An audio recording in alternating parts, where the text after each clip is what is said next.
قال النبي صلى الله عليه وسلم من قام رمضان إيمانا واحتسابا غفر له ما تقدم من ذنبه وما تأخر او كما قال عليه الصلاة والسلام۔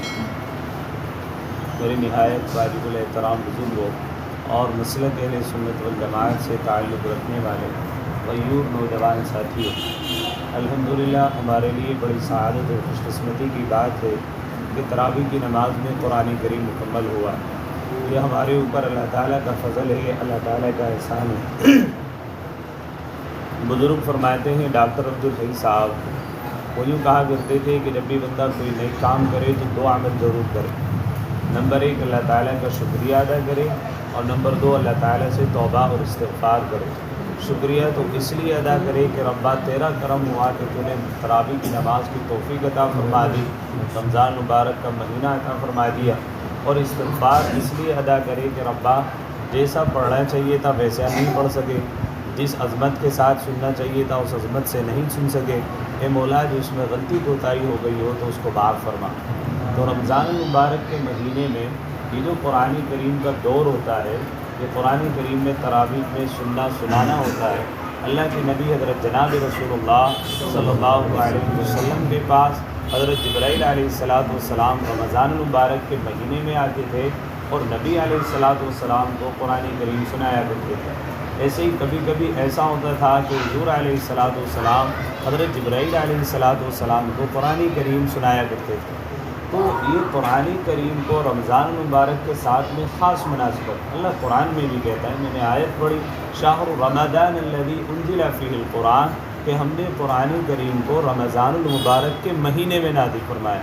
رمضان المبارک کی کیا کیا فضیلتیں ہیں، کیا کیا برکتیں ہیں، آپ نے فضائل اعمال میں اپنے امام صاحب سے خوب اچھے سے سنی ہوگی۔ ایسے ہی اللہ تعالیٰ نے رمضان المبارک کے مہینے میں جہاں پر روزے کی عبادت رکھی ہے اور اپنا بے شمار رحمت اللہ تعالیٰ بندوں کے اوپر نچھاور کرتے ہیں، وہیں پر اللہ تعالیٰ نے ایک چیز رکھی ہے جس کو مخفی رکھا ہے، جس کو شب قدر کہا جاتا ہے۔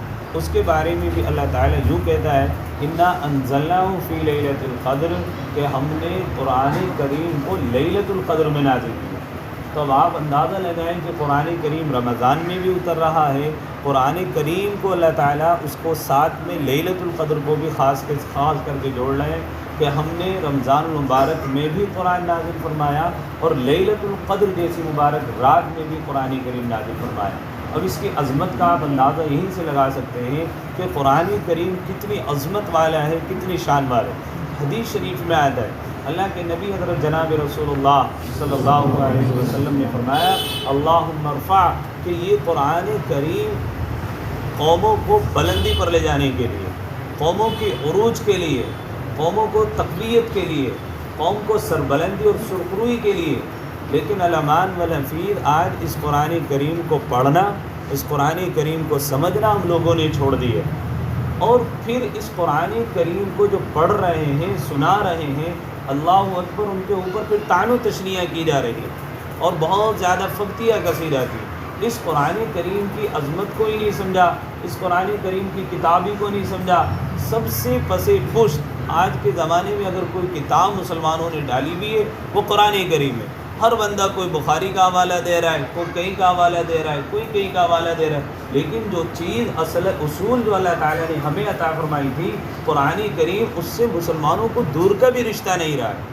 کتنے بچے ہمارے مدرسوں میں ہیں، کتنے بچے ہمارے محلوں میں ہیں جو قرآن کریم صحیح نہیں پڑھنا جانتے، کتنے بچے ہمارے ایسے ہیں جو قرآن کریم کی طرف کو نہیں جا رہے، بچے ڈھونڈنے سے ملتے نہیں۔ کتنے بچے مطلب ہمارے محلوں میں ایسے ہیں جو حافظ قرآن نہیں ہے اور اسکولوں میں تو ماشاءاللہ خوب پڑھ رہے ہیں، لیکن قرآن کی طرف لوگوں کو رغبت نہیں رہی، لوگوں کو شوق نہیں رہا۔ اور اللہ تعالیٰ نے قرآن کریم کے بارے میں کیا کیا فضیلت ارشاد فرمائی اور کیا کیا عظمت شان اس قرآن کریم کے اللہ تعالیٰ نے نازل فرمائی، مجھے آپ کو تو اندازہ بھی نہیں۔ یہ اللہ تعالیٰ کا قرآن ہے، لیکن اس قرآن کو قرآن کی حیثیت سمجھ کر پڑھا جائے، قرآن کو قرآن کی عظمت کے ساتھ میں سنا جائے۔ اللہ تعالیٰ قرآن کریم میں فرماتا ہے وَإِذَا قُرِئَ الْقُرْآنُ فَاسْتَمِعُوا لَهُ وَأَنصِتُوا لَعَلَّكُمْ تُرْحَمُونَ۔ ایمان والو جب قرآن کریم پڑھا جائے فَاسْتَمِعُوا لَهُ، اس کو توجہ کے ساتھ میں سنو، وَأَنصِتُوا، خاموشی سے سنو، لَعَلَّكُمْ تُرْحَمُونَ، تاکہ تمہارے اوپر رحم کیا جائے۔ اللہ اکبر۔ اللہ تعالیٰ اس بچے کو بہترین عالم دین بنائے، اللہ تعالیٰ اور زبان کے اندر مٹھاس نصیب فرمائے، جس عظمت کے ساتھ، جس محبت کے ساتھ، جتنی روانگی کے ساتھ اور جتنی صفائی کے ساتھ اس بچے نے قرآن کریم پڑھا، بہت عمدہ طریقے سے پڑھا۔ ایسے ہی ہم لوگوں کو قرآن کریم پڑھنا چاہیے اور پیچھے سننا چاہیے۔ آج کل ہوتا کیا ہے، ہر آدمی کی بیماری ہے کہ جلدی سے تراویح پوری ہو جائے، اور یہ جو رواج بن چکا 10-15 دن کی نماز کی تراویح کا، حرج کچھ نہیں، جس کو کہیں جانا ہے 10 دن میں تراویح کی نماز مکمل کر لے، کوئی مسئلہ نہیں، گھر پہ کرا لے، لیکن یہاں بھی قرآن کریم، یہاں پر بھی قرآن کریم، یہاں پر بھی قرآن کریم، کوئی عظمت ہی نہیں ہے قرآن کی، کوئی عظمت ہی نہیں ہے رمضان کی، کوئی عظمت ہی نہیں ہے لیلۃ القدر کی رات کی۔ مسلمانوں نے ایسے سمجھ لیا قرآن کریم کو بد جلدی سے کو۔ ہوتا کیا ہے، جو بچے 10-15 دن میں پھر قرآن کریم سناتے بھی ہیں، ان سے آگے کا پیچھے ہو جائے تو ٹونٹ کسا جاتا ہے، پھر زندگی میں قرآن کریم نہیں سناتے وہ بچے۔ اب ہم حوصلہ تو کیا بڑھاتے، ان کی عزت افزائی تو کیا کرتے، ان کو حوصلہ کیا بڑھاتے، اور زیادہ ان کو ٹارچر کیا جائے۔ اور اسی محلے کے بھی بچے میں نے دیکھے ہیں جو قرآن سناتے تھے لیکن ٹونٹ کسنے کی وجہ سے انہوں نے پڑھائی چھوڑ دی۔ کس کے اوپر زوال آ رہا ہے، کس کے اوپر وبال پڑ رہا ہے؟ ایک بچہ ہماری کہنے سننے کی وجہ سے اگر پڑھائی چھوڑ دیتا ہے، ایک بچہ ہماری وجہ سے اگر اپنی پڑھائی کو روک دیتا ہے، کتنا بڑا گناہ ہمارے اوپر شمار ہو جاتا ہے۔ ارے بچوں کو قرآن پڑھاؤ، اس قرآن کی عظمت بچوں کے دل میں بٹھاؤ۔ آپ کو تو اندازہ بھی نہیں کہ یہ قرآن کریم کیا قرآن ہے۔ اللہ اکبر۔ تفسیر طبری کے اندر ایک واقعہ نقل کیا، علامہ ابن جریر، ان کا واقعہ نقل کیا جاتا کہ بہت بڑے اللہ والے گزرے، 3 ساتھی تھے، قرآن کریم پڑھا کرتے تھے ایک مدرسے کے اندر۔ پڑھنے کے زمانے میں، اس زمانے میں طلباء ہی خود اپنے اخراجات برداشت کیا کرتے تھے۔ ایک مدرسے میں داخلہ لیا، داخل ہونے کے بعد سالہ سال پڑھتے رہے۔ ایک وقت آیا کہ ان کے پاس کھانے پینے کا سامان نہیں رہا۔ اب انہوں نے جلدی سے اپنا بستر باندھا، اپنا بستہ لیا اور وہاں مدرسے سے نکل گئے کہ بس اب پڑھائی کو ختم کر دیں، پڑھائی کو چھوڑ دیں۔ چھوڑ کر جا ہی رہے تھے کہ راستے میں یہودیوں کی بستی پڑتی تھی۔ ایک یہودی نے جاتے ہوئے دیکھا تو کہنے لگا کہ اے نوجوانوں، تم کہاں جا رہے ہو؟ مدرسے کی کوئی چھٹی نہیں ہوئی ہے اور آپ کے کاندھے کے اوپر میں بستر دیکھ رہا ہوں۔ تو بس بچے نے سیدھے سے سچی بات بتائی کہ اب ہمارے پاس اخراجات نہیں ہیں، پیسے نہیں ہیں ہمارے پاس، اب ہم اپنی کفالت نہیں کر سکتے ہیں اور مدرسے کے اوپر ہم بوجھ نہیں بننا چاہتے، اس لیے ہم اپنی پڑھائی کو ختم کر رہے ہیں، اپنے گھر پر جا رہے ہیں۔ یہودی سے رہا نہ گیا، اس نے کہا کہ بیٹا جاؤ، تم مدرسے میں داخلہ لو، تم واپس مدرسے میں جاؤ، تمہاری کفالت کی ذمہ داری میں لے لیتا ہوں، تمہارے اخراجات کو میں برداشت کر لوں گا، لیکن اپنی پڑھائی کو مت چھوڑو۔ بچہ مدرسے میں واپس گیا، پڑھنا شروع کیا، سال گزر گئے، دن گزر گئے، بات آئی گئی ہو گئی، ایک زمانہ گزر گیا۔ علامہ ابن جریر رحمۃ اللہ علیہ کہتے ہیں کہ میں اپنے چند ساتھیوں کے ساتھ میں نے پلان کیا کہ چلو اب اللہ کا گھر دیکھ کر کے آتے ہیں، حج کے لیے جاتے ہیں۔ 3 ساتھی تھے، تینوں کے تینوں نے رفتے سفر باندھا، مدینہ منورہ گئے۔ نبی صلی اللہ علیہ وسلم کے روضے مبارک پر حاضر ہونے کے بعد، درود و سلام پڑھنے کے بعد کہتے ہیں ہم مکۃ المکرمہ کا رخ کیا، ہم نے احرام باندھا اور احرام باندھنے کے بعد ہم طواف میں گئے۔ ابھی طواف کرنے کے بعد ہم نے صفا مروہ کیا، سعی کی، جمرات کو کنکری مارنے کے بعد طواف ودا کرنے کے لیے ہم مطاف میں داخل ہوئے۔ مطاف میں جیسا ہی داخل ہوئے، پہلا چکر ہم کاٹ ہی رہے تھے خانہ کعبہ کا، اچانک ہم نے دیکھا کہ وہ یہودی جس نے کل ہماری کفالت کی تھی وہ خانہ کعبہ کا چکر کاٹ رہا۔ ہم نے سوچا شاید کسی آدمی کا چہرہ اس سے ملتا جلتا ہو، ویسے ہی ہمیں مغالطہ لگ رہا۔ کہتے ہم نے دوسرا چکر کیا تو پھر وہ بندہ دوسرے چکر میں نظر آیا، تیسرا چکر کیا تو تیسرے چکر میں نظر آیا، ہم سے رہا نہ گیا۔ 7 چکر مکمل کرنے کے بعد اس کے پاس گئے اور جانے کے بعد پوچھا کہ آپ یہاں پر کیسے پہنچے؟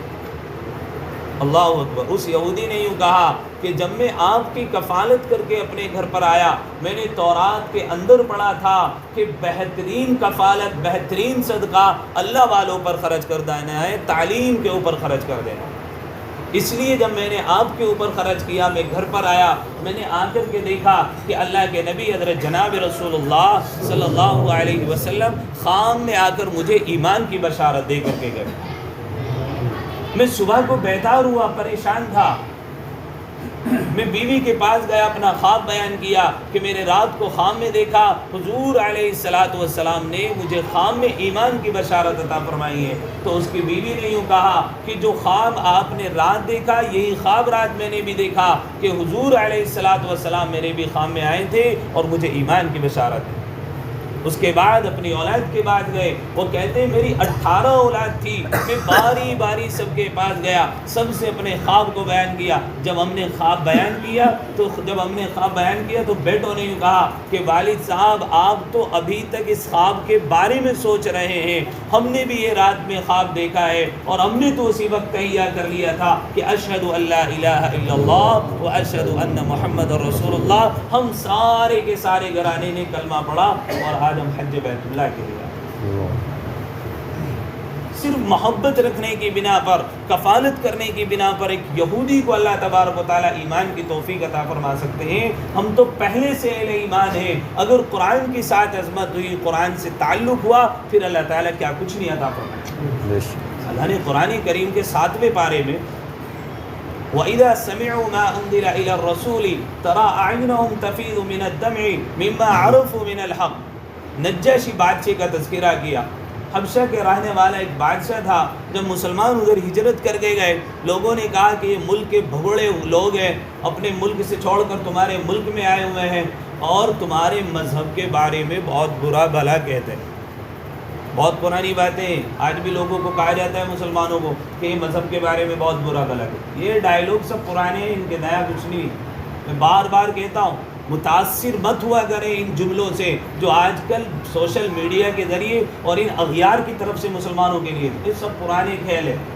پہلے ایمان کو تو ایمان زور مارتا ہے جب ان کے اوپر پریشانی آتی ہے، مصیبت آتی ہے، کوئی ان کے مد مقابل کھڑا ہوتا ہے. اللہ کا قرآن کہتا ہے الذین قال لهم الناس ان الناس قد جمعوا لكم فاخشوهم فزادهم ایمانا، کہ جب اہل ایمان کو یوں کہا جاتا ہے ہم نے سارا ساز و سامان تمہیں ڈرانے کے لیے، تمہیں ختم کرنے کے لیے جمع کر دیا، فزادهم ایمانا، تو ان کے ایمان میں تو زیادتی ہوتی ہے کہ مسلمان ڈر اور خوف میں دے رہے. یہ سب کچھ پرانا. تو کہا گیا کہ تمہارے مذہب کو برا بھلا کہا جاتا ہے. نجاشی بادشاہ نے کہا کہ آپ نے کہہ دیا اور میں نے سن لیا، اس پر عمل نہیں ہوگا. آج کل مسلمانوں کی حالت یہی بنی ہوئی ہے، ذہنیت اتنی خراب ہے، بس سنتے ہیں اور یقین کر لیتے ہیں، تحقیق کا مادہ ہی نہیں رہا.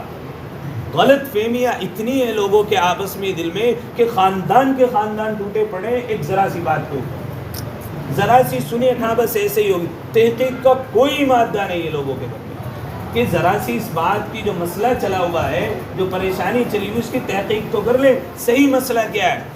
بیٹھتے ہی نہیں سر جوڑ کر، بس بات چلتی ہے اور فبتیاں کسی جاتی ہیں اور بس ایک دوسرے سے غلط فہمیوں کا شکار ہو جاتے ہیں. اللہ نے قرآن میں کہا کوئی تمہارے پاس کوئی بات لے کر آ گیا، پہلے اس کی تحقیق کر لو، جستجو کر لو کہ وہ بات آیا ٹھیک بھی ہے یا نہیں ہے. اللہ کا قرآن کہتا ہے.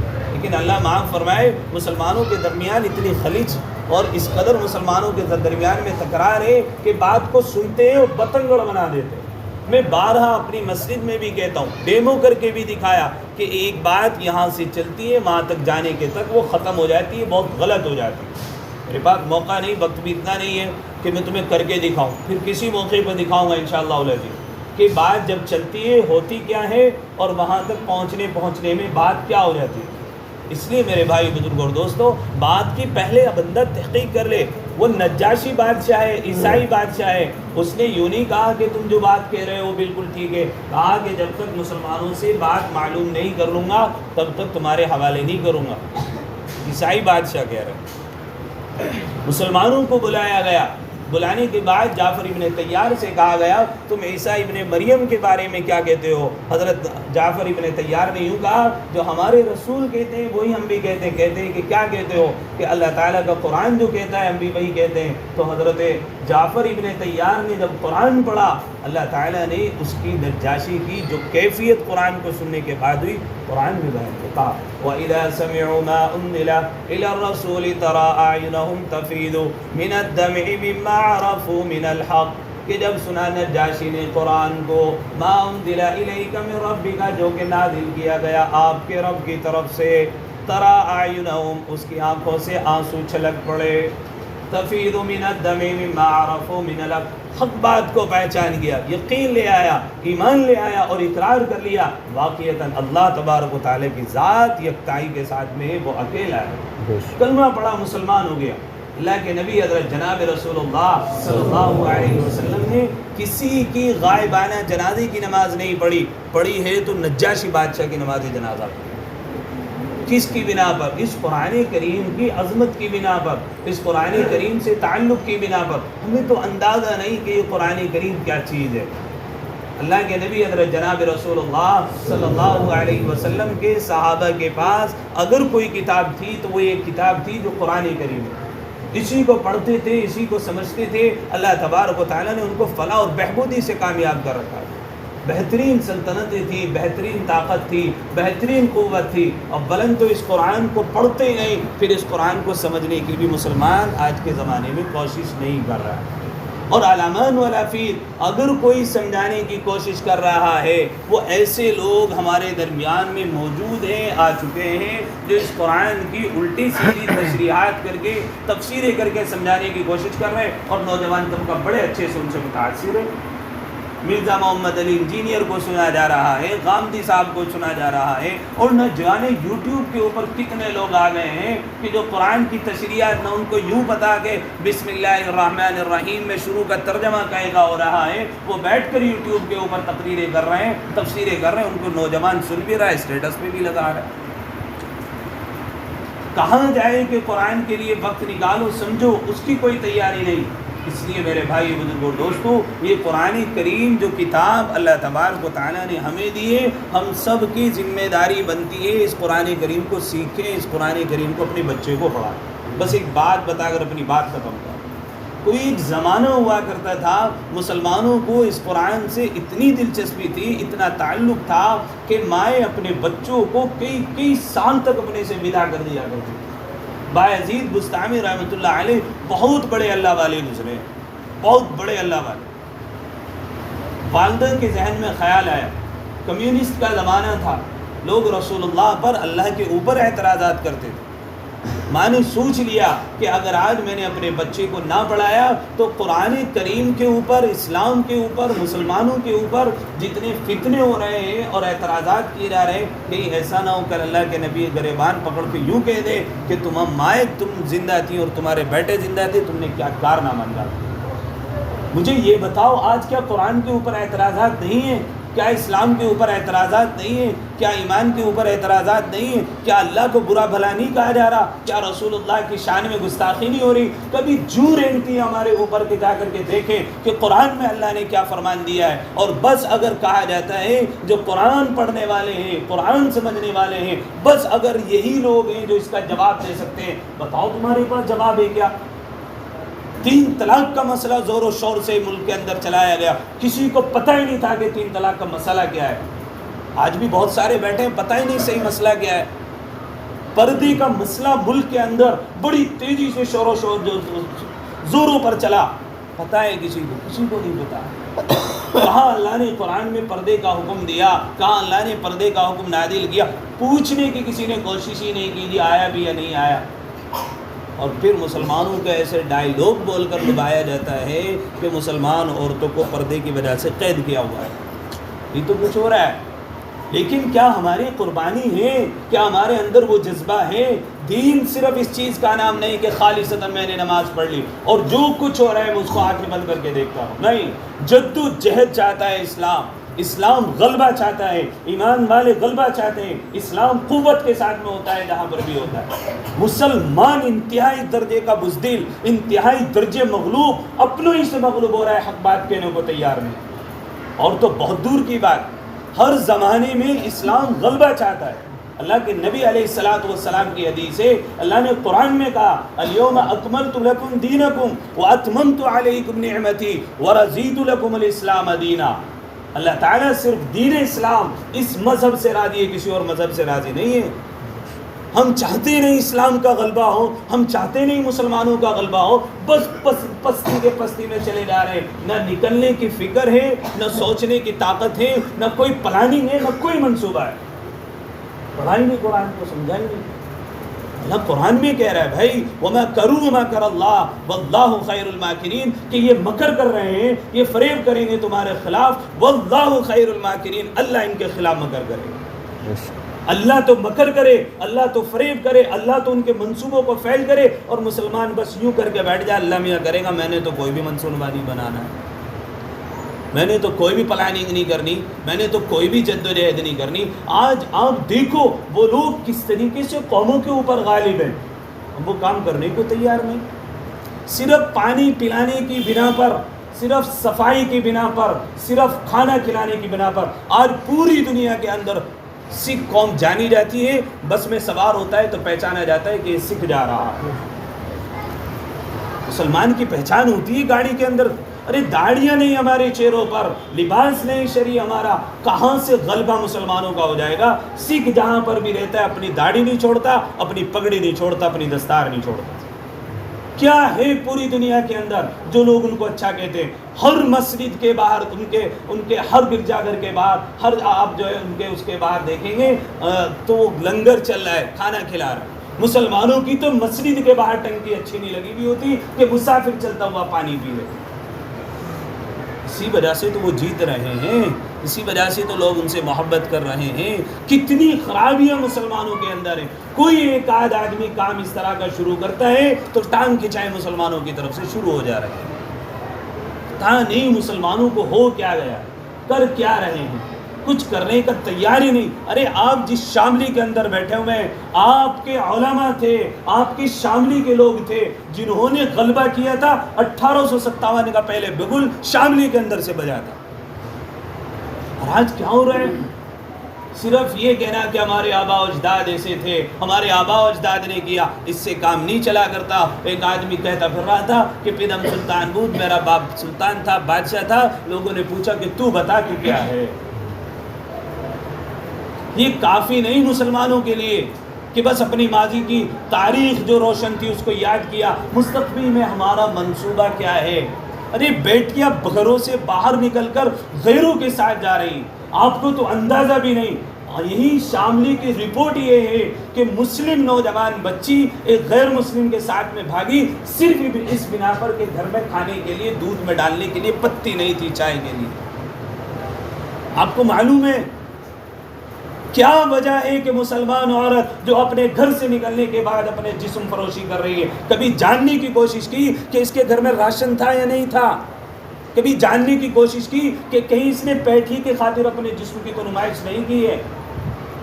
اور مسلمان آج کے زمانے میں پہلے ہی آئیڈیا لگا لیتا ہے۔ ایک مسلمان عورت میں بیوہ کی کہانی بتا رہا ہوں آپ کو، مجھے سابقہ پڑتا ہے۔ ایک بیوہ نے یوں بتایا کہ میں بیوہ ہوئی، ایک محلے کا سود خور آدمی آیا، سیدھا دروازے سے اندر داخل ہوا، ایک بڑا سا کٹا اناج کا رکھا اور گھنٹوں میری بیٹیوں سے بات کر کے گیا۔ کیوں؟ شاملی کی بات بتا رہا ہوں، کہیں دور کی نہیں بتا رہا ہوں۔ صرف ایک اناج کی بوری دینے پر بچیوں سے اس کی گھنٹوں بات کی جائے گی۔ آپ کو پتہ ہی نہیں کیا چل رہا ہے۔ اب جو بھائی صاحب اس وقت میں رپورٹ پوچھو، جاؤ علماء کے پاس معلوم کرو، اس وقت سب سے زیادہ جو عورتیں بیوائیں ہو رہی ہیں اور ان کی عمر کچھ ہے ٹھیک ٹھاک، تو سب سے زیادہ جسم فروشی پر وہ عورتیں لگی ہوئی ہیں۔ نوجوان بچیاں تو جا ہی رہی ہیں جو جا رہی ہیں اسکول میں۔ ہاں میں بارہا ایک بات بار بار کہہ رہا ہوں، اپنا بچہ سٹیلچی کے پاس بیٹھ جائے، بچہ نوجوان بچہ کسی غلط بچے کے ساتھ میں لگ جائے، سارے ماں باپ دوست احباب رشتہ دار کو کہتے ہیں بچہ بگڑ گیا۔ لڑکی اسکول میں جا رہی ہے، سہیلیاں کیسی ہے، اس کا تعلق کس سے، اس کی کسی کو کوئی خبر نہیں، بس بے فکر ہے کہ وہ تو اس کی سہیلی ہے۔ سہیلی کے حالات اتنے خراب ہیں اس وقت میں کہ سارے کام غیر مسلموں سے دوستی کی وہی سہیلی کرا رہی ہوتی ہے، اس کی کسی کو فکر ہی نہیں۔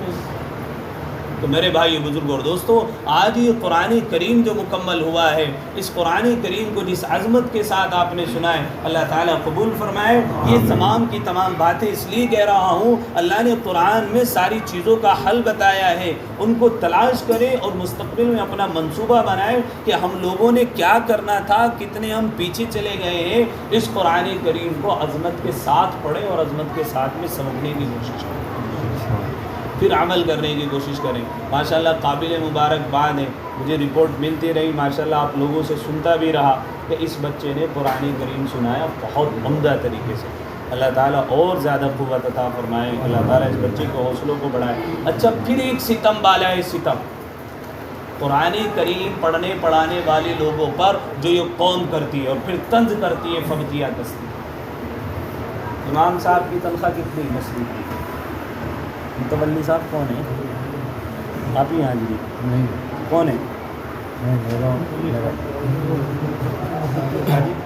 کتنی تنخواہ امام صاحب؟ کتنی تنخواہ؟ 4000. کتنی؟ امام صاحب ہی پانی بھریں گے, امام صاحب ہی صفائی کریں گے, امام صاحب ہی لائٹ جلائیں گے, امام صاحب ہی پنکھا ٹھیک کروا کے لائیں. مؤذن بھی ہے ہی نہیں. کتنی تنخواہ؟ 4000. ٹھیک ہے.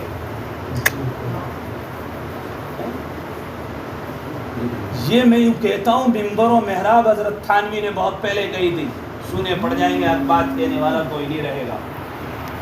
جب تم ان کی کفالت نہیں کرو گے, 4000 روپے میں کسی کا گھر کا خرچہ چل رہا ہے کیا؟ کتنی ہونی چاہیے؟ سانس آباد نکلی 15000 کی, ماشاءاللہ. کتنی ہونی چاہیے؟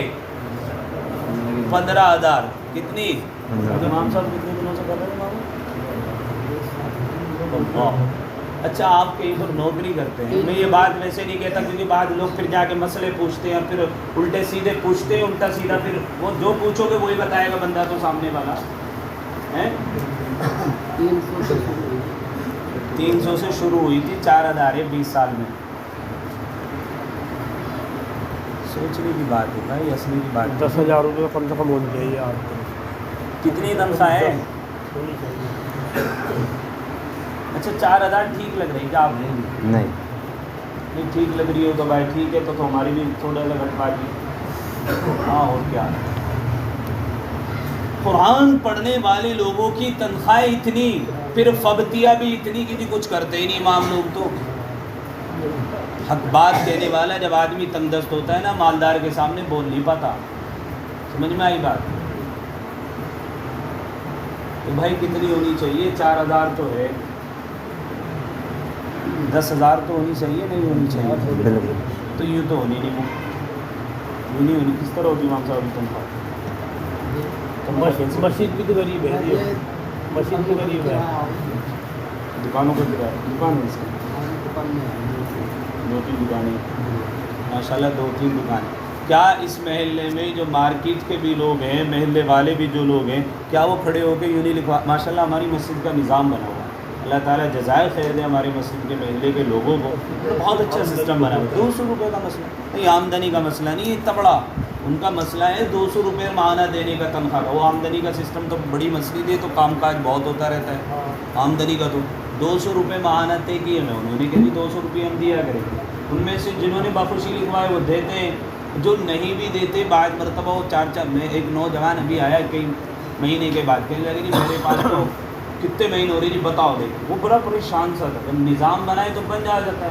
میں نے کہا بھائی ہو رہے ہوں میں 5-7 مہینے جی دیکھ کے بتاؤ. پھر میں نے 5 مہینے دی, 5 مہینے کی تنخواہ کے پیسے ہم نے چڑھا دیے رجسٹر میں, متولی صاحب کے ہاتھ میں دے دیے. اپنے ہاتھ میں نظام نہیں رکھتے. تو کیا ایسے نوجوان یہاں پر نہیں بیٹھے جو یوں کہہ دے کہ جی میں 200 روپے ماہانہ امام صاحب کی تنخواہ متولی صاحب کو اور مہینے پکڑا دوں؟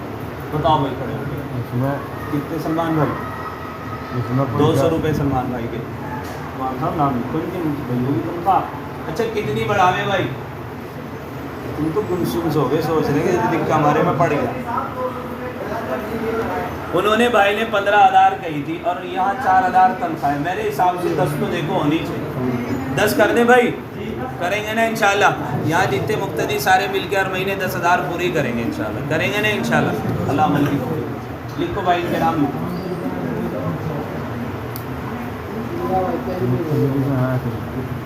جی دے دیں گے آج جی.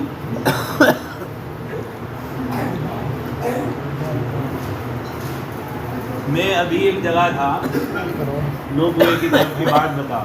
امام صاحب کی تنخواہ 5,000 تھی. میں نے کہا بھائی یہ تو غیر مناسب سی بات ہے کہ اتنی تنخواہ کم دیتے ہو. الحمدللہ انہوں نے 5,000 بڑھے 10,000 کر دی.